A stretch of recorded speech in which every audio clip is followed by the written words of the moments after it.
boqor Cismaan aw Maxamuud Buurmadow oo kamida boqorada ugu caasan Somaliland oo hotel Guuleed ee magaalada Hargeysa waraysi kooban ku siiyay telefishinka Sahan ayaa ugu horeyn isdul taagay arinta muranka badani ka taagan yahay ee la xidhiidha gudiga doorashooyinka Somaliland. Buurmadow waxa uu si weyn uga digay in gudigaasi cusub ay xukuumaddu farageliso amaba shakhsiyaad kale. Wuxuu sheegay in aanu marnaba deegaankoogu aqbalaynin in arintaasi la kala diro gudiga cusub, isla markaana si gaar ah farta loogu fiiqo Cabdirashiid Riyaraac oo gudigaasi kamida. Riyaraac wuxuu maray iyo gudidiisu waxay mareen Riyaraac quramaha waxay mareen dhammaan qaanuunkii sharciga ee shakhsi muwaadin lagu dooran jiray waana institution jira oo sharciya oo fadhiya halka fadhiyo weey afar oday oo mandate cid alla cid ay ka haystaan jirin baan beelahooda xataa mandate ka haysan oo inta iska riyoodeen hadal iska yiri haday xukuumaddu qaadato maanta arrinka qaadato way ku debacdo ay taado waxa weeye afar oday inta biritan waxay imanaysaa afar oday oo beeshayda intaan soo kaxaysto inaan baarlamaanka la baabiyo golaha guurtiisa la baabiyo madaxweynuhu hay iscasilo dabadna saas ay noqoto burburkii Somaliland waa sharci daro waa nidaam daro waa ixtiraam daro waxa kan laga hadlaya qaabka loo weerarayaana waxa weeye qaab beelaysan oo reeraysan ayaan u arkaa waxna kuma hagaagayaan waxa la wax ka soconayaana ma jirto waxaan qabaa inay doorashadii waqtigeediina ka luminayaan waxaan qabaa inay markii hore 2 sano isla meereysanayeen oo jabiyeen wax walba lumiyeen maantana waxay luminayaan time kale ay ummadda ka luminayaan laakiin anigu waxaan u arkaa arrin madhalaysa haddii hanjabaad beeleed lagu meel mariyo arrinkaana natiijada keento aan dhowr waxaan u maleynayaa cawaaqib xumadii Riyaraac inuu ku noqon doonto Somaliland inankii yaraa ee Tunisia ay ku gubatay 7 dal kale oo baabiyeen Somaliland halkii ay ku baabi'i lahayd nuqdadii ay ku baabi'i lahayd in laga shaqeeyo waayo institution jira oo sharciya oo dastuuriya ayaa la doonayaa si beelaysan in loo dumiyo.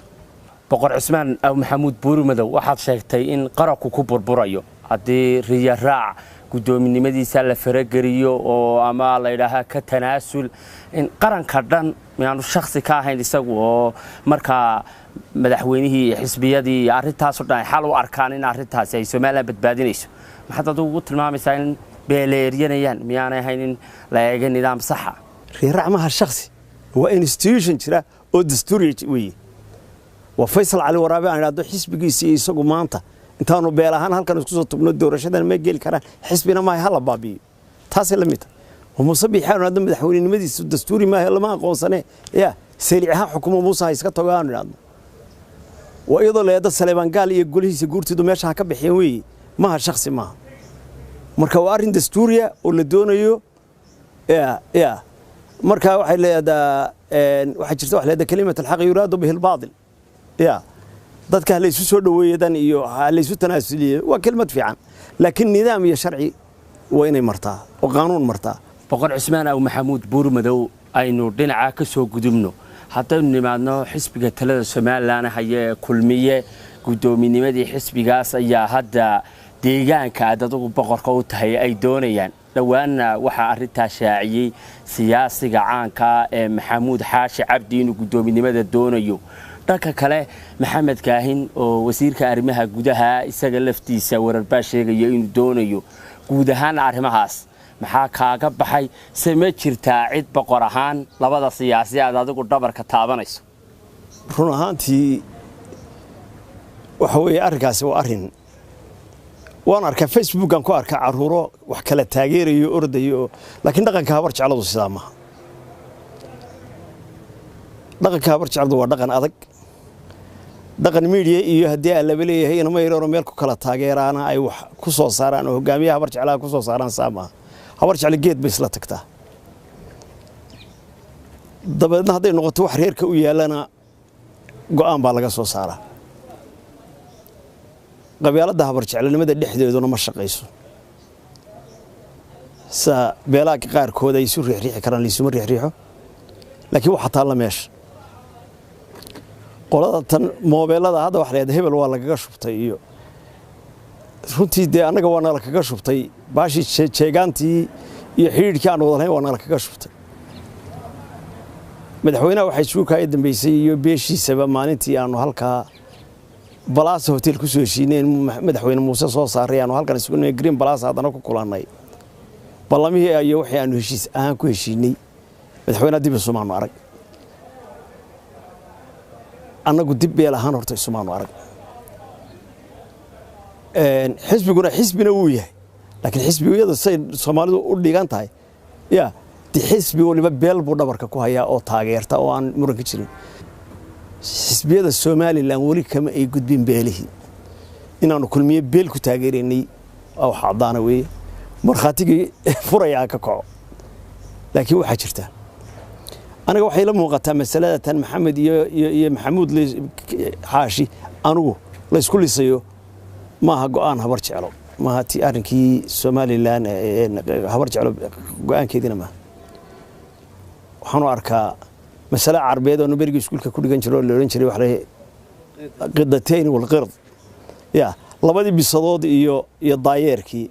oo hilibka intuu soo qaybinayay wasladii u dambeysay inta laba waxaan la isku yeeriyay oo waslad cidi iska haysto weeyaan horta habar jecelana dambas cidla ama kulaalayso anigu labada kacdoon ee la isku yeeriyay maxamed iyo maxamuud aniga way soo kaymid mara kala dhaweysanayo midna si gaar ah u taageeri maayo midna waxba gacanta kuma hayo habar jecel cidii maxsuul ula timaadee wax ula timaada siyaasadii hore waa lagu soo kala fuusay waa lagu kala shubtay baabkuna maftuux weeye haddii wadani habar jecel wax kala timaado habar jecel kaasi taageerisa hadday u cid kala timaadana kaasi taageerisa hadday kulmiye kala timaadana kaasi taageerisa labada nin ay gidaarka isku haysta ya waxaan ku kala taageeraa nooma muuqato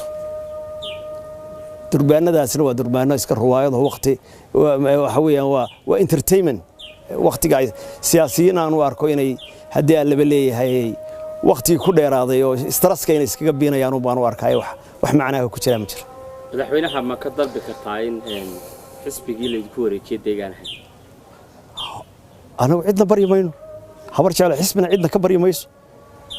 siyaasadda habar jecel halkaas fadhidaan miisaankeeduna waan isku tala habar jecel cidii u baahan ee u soo dheeraysa iyada loo soo kala dheeraynaya anagu cidna bari mayno madaxweynahaas waxaan u maleeyaa inuu jaanis ku kalumayaan u arkaa dhawaan madal dhaqan oo aad ka qayb gasheen adiga iyo waliba Suldaan Xasan Suldaan Cabdilaahi hadal uu halka ka jeediyay oo deegaankiina uu u duceeyay waad ka diiday waxaana si cad u tiri in deegaanku aanu hadda duca u baahnayn arinta kale ee aad doonayseen taafsiisan bal bulshada u sheeg arinta abatin ama xumaanu isagu leeyahay ama wax kale oo dareena kamaan qabin meesha aad baan waliba Suldaan Xasan isugu dhownahay anaga waxaan qabaa madaxtooyada aniga isaga maalin baa isugu noogu wada dambeysay isagaba lagamana jecel lagamana soo dhaweeyo laakiin waxaan tusayay dareenkii beelaysnaa wax lagu weydiinayay dareenkii beelaysnaa haddii aan la beleeyay ku xamaasadsanay ku shaqeynayay codka nagaga doonayay meesha inaan maanta duca u baahnay isna aan waxba noo sidin isaga laftiisu inaan gacanta waxba ku hayn baan muujinay laakiin se kamaan cabanay Suldaan Xasan saaxiib baan nahay waan qeyb badan isaga laftiisa aan batala la weydiin laakiin waxa jirtay uun wax weeyaan deegaan ahaan iyo dal ahaan taageeradii madaxweynaha iyo raggiisa aanu siinay ya inaanan ka faa'iidin oo khayraadkii iyo wixii soo baxay mashaariicdii soo baxaysay mashaariicda dalka hadda gacanta lagu wada hayo oo la arkayo si u socdaan wax loo arko cabatin baa ka jiray taa umaan muujinay anigu oo aan muujinay dadka si adiga dabcan kaaga hadlaya ama deegaankaaga ama dad kale waxay yiraahdaan inaan madaxweynaha taageerno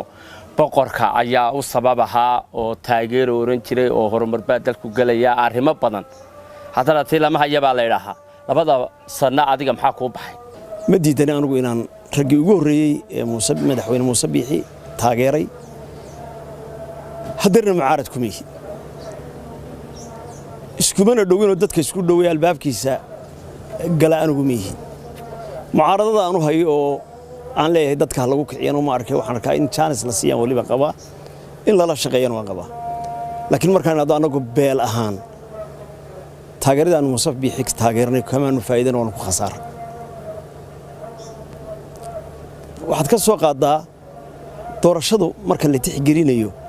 nin walba wuxuu ilaashadaa dadkiisii taageerayaashiisii wax taray ayuu ilaaliyaa madaxweyne Muuse Biixi labada degme ee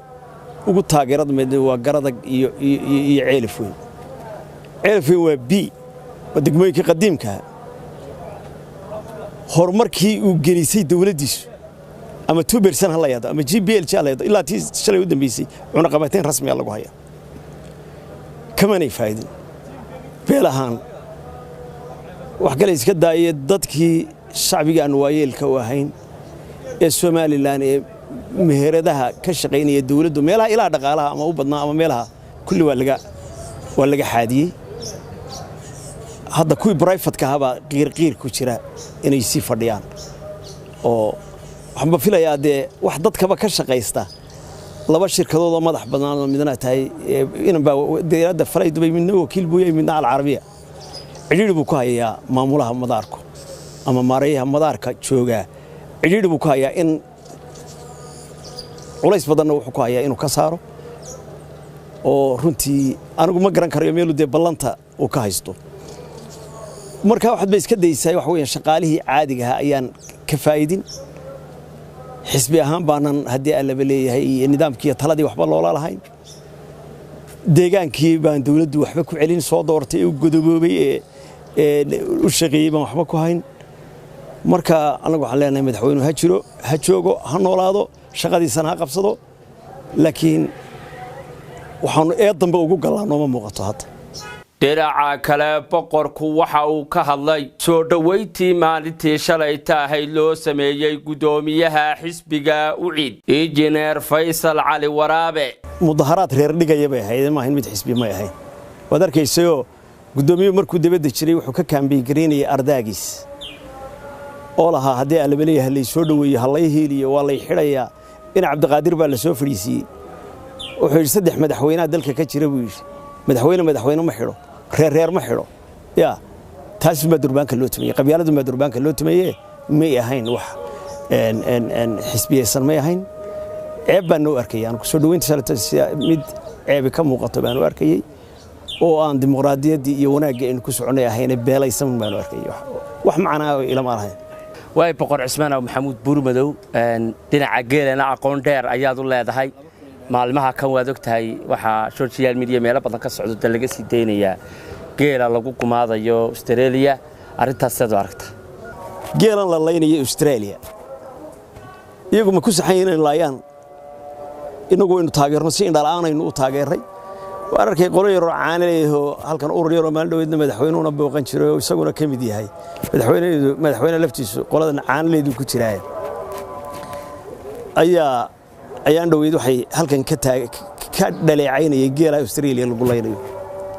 waxaan qabaa inaga geela Australia horta in la laayo dambe inuu ku jirto marka hore waa geel weyla oo aan keenno kala lahayn oo rabaayad lahayn oo aan la manaafacaadsan oo deegaanka iyo dalkoodaba dhibaato ku haya kaneecada ina cunaysaynu iska buufinayna iyaga uga mid weyn horta marka hore wata labaad inaga dambe inuu ku jirto hilibkiisa haddii caalamka ay ka faa'iideysanayeen suuqyadan Carabeed iyo dhulkan iyo caalamkan hilibka geela lagu cuno loo iibgeyn lahaa keena meesha ka bixi lahaa marka inaga dani waxayna ku jirtaa geelooda in la laayo in la dhimo iyaga dib buu ku hayaa waa weyl meel kastu galiya uu kharaabinaya uu dhibaya deegaankii baadibu ka dhibaya dani uguma jirto nabiga doofaarku hadduu bato oo meel walba jiro inaynu leyno waxba ina kuma aha waa maslaxadu daayarka waad arkay doofaarka baalkan eeydi markay magaalada ku badato aan cid dhaqayn xanaanayn eeydu xaqooda qiimo weyn bay ka leedahay birigi dhaweed la leynayay boorman yar lagu laayay caalamka dhan baa gariiray minis isku dhaqan iyo culture iyo curf weynaan ahayn qaabka loo kala manaafacadsado ba karba eeygu wax laga yaabo inuu askari yahay inuu darajo leeyahay inuu ka xuquuq badan in xoolaha loo dardaarmo ee dhaxlo isku dabeecad manihin ala kulli xaal أنا سود وين الجيل أستراليين لايو وحنا وقبل Somaliland iyo Soomaaliya